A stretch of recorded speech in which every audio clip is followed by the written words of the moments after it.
Hop, allez, une petite vidéo qui a été demandée notamment par Nervous et d'autres personnes qui se mettent à créer des games. On est de plus en plus sur le Discord, donc plus en plus de personnes potentiellement qui vont avoir à créer des games. Bah, vous allez voir, hein, vous allez en faire une, deux, et après ça va être très simple.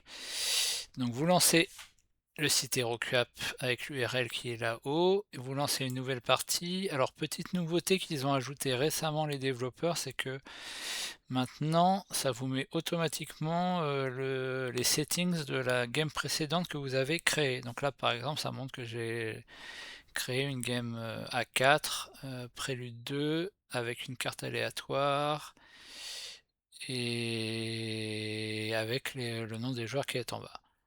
Donc on va enlever tout, comment ça se présente au début, tac tac tac tac, et ça se présente comme ça de mémoire au début. Donc nous, on va jouer à 4 comme d'habitude la plupart du temps. On choisit ici les extensions qu'on veut mettre, donc Prélude, Prélude 2, et après on va choisir les extensions qu'on veut. Il y a même des extensions fan-made pour les personnes qui veulent un peu d'exotisme, on va dire. Attention, quand on va sélectionner Venus Next, ça va automatiquement appliquer l'effort de terraformation de gouvernement mondial, c'est-à-dire que le premier joueur de chaque génération va pouvoir augmenter un paramètre, donc ça accélère la game. Donc quand on veut pas que ça se passe, on a juste à le décocher. Donc attention, quand on coche Vénus, ça le fait automatiquement. Voilà, donc après, on choisit comme j'ai dit. On peut ajouter des promos aussi si on veut. Voilà. Ensuite, on va choisir sur quelle map on veut jouer. Donc il y a les maps officielles et il y a des maps fan-made. Alors il y a des maps officielles Utopia Vasistas, Terra. Je crois qu'elles ont été modifiées selon les maps officielles, et des maps fan-made. Donc on peut aussi sélectionner officiel aléatoire ou mettre tout aléatoire sur les maps. On choisit le nombre de corpos de départ et de prélude, donc en général de base ça met 2, 4, mais si on joue avec plein d'extensions on peut les augmenter. Ne pas oublier aussi de cocher autoriser l'annulation, donc c'est l'annulation de la deuxième action si on ne le fait pas, de la première action pardon, donc si on ne le fait pas on ne pourra pas annuler sa première action. Si on s'appelle Poirot ou Nao, on peut cocher le mergeur, donc tout le monde va commencer avec en prélude le mergeur qui donne une deuxième corpo. Variante draft, joueur aléatoire, donc ça c'est comme d'habitude, et on peut choisir de faire des objectifs récompenses aléatoires ici, et de base ça va mettre la synergie limitée, c'est-à-dire qu'il n'y ait pas des objectifs récompenses trop proches. Voilà, donc on peut le cocher ou le décocher pareil. Et donc après, donc vous allez avoir les noms des personnes à indiquer ici. Nervous, Captain, nous, donc ça met l'ordre aléatoire, donc peu importe dans l'ordre où vous le mettez. On va mettre, je sais pas, Zapata, Nervous, et là vous sélectionnez les couleurs. Tac, Captain il est comme ça en ce moment, moi je suis comme ça, et Zapata il joue rouge, voilà. Vous pouvez mettre du bonus de MT, on s'en fiche. Si jamais, mais on le fait pas, il y a possibilité de mettre un chronomètre. Je sais plus où c'est.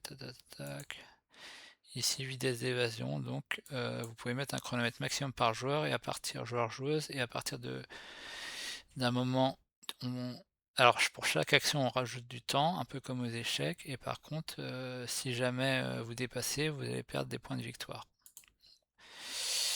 Et dernière chose à ajouter, c'est que on peut exclure des cartes si on veut. Ici par exemple, si vous vous appelez John, vous pouvez... Ah, j'ai pas la liste qui s'affichait, bizarre. On peut par contre, alors je sais pas pourquoi d'ailleurs, include some card. Ah ok, faut aller les chercher dans la liste là. Carte texture, faut connaître les noms. Ah, ça a changé ça.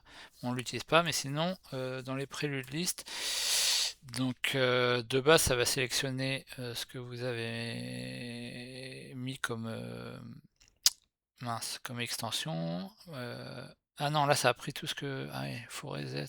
Ça a pris tout ce que j'avais fait la dernière fois. Donc faut décocher, le projet Eden. Hop, ici vous pouvez cocher, décocher et potentiellement alors là ça me prend ma dernière, config, mais potentiellement quand vous mettez prélude 2, ça va vous mettre aussi tous les préludes turmoil et par exemple ça met les préludes comme ça, turmoil et colony, donc il faudra les décocher également. Mais je pense que si vous créez la game, ça vous met un message d'erreur, voilà.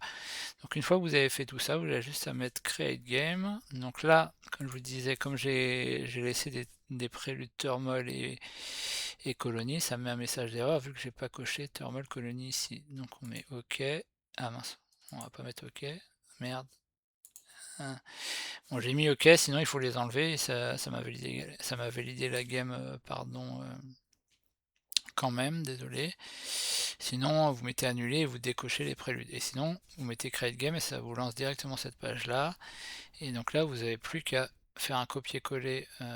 Voilà, vous mettez un copier-coller de cette URL-là. Et après, les joueurs, ils vont avoir juste à cliquer sur leur nom. Et si jamais vous voulez, en mode un peu tournoi, juste envoyer le lien des personnes, vous mettez un copier là. Tac. Vous le collez ici, tac, et donc la personne elle va juste recevoir son lien avec sa main. C'est ce qu'on faisait sur le tournoi précédent, on envoyait chaque lien à chaque personne, et puis le lien spectateur on l'envoyait, tac, ici, du coup, aux observateurs, observatrices, et du coup ça permettait de regarder la game. Donc voilà, j'avais pas préparé ça, donc j'ai eu quelques bégaiements, mais voilà le petit tuto pour créer des games sur HeroQuap. Voilà, bonne partie à toutes et à tous.